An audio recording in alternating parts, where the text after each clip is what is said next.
paidalle. Ei Jorma, vaan Jirma.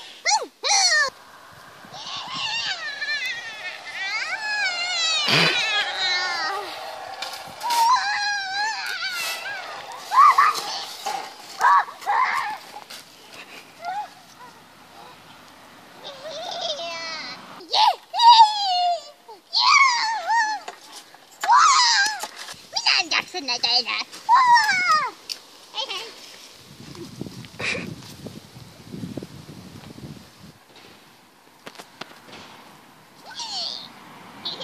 Nyt minä menen tekemään ruokaa. Ensiksi pitää käydä vessassa.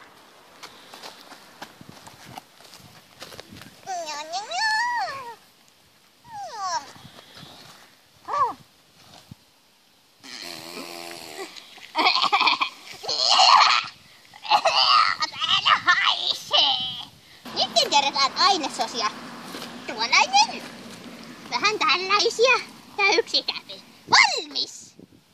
En löytänyt kattilaa, joten päätin kokata vessanpöntössä. Mitkä aromit? Valmista! Sitten maistetaan. Nam nam! Tänään on erittäin aurinkoinen sää.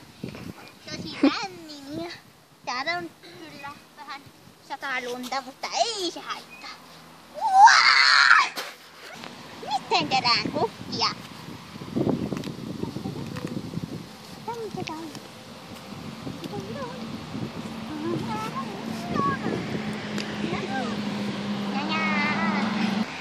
Olen metsänainen! Minä hoidan puutarhaa, kun ajattelen apua. Missä mun hiukset?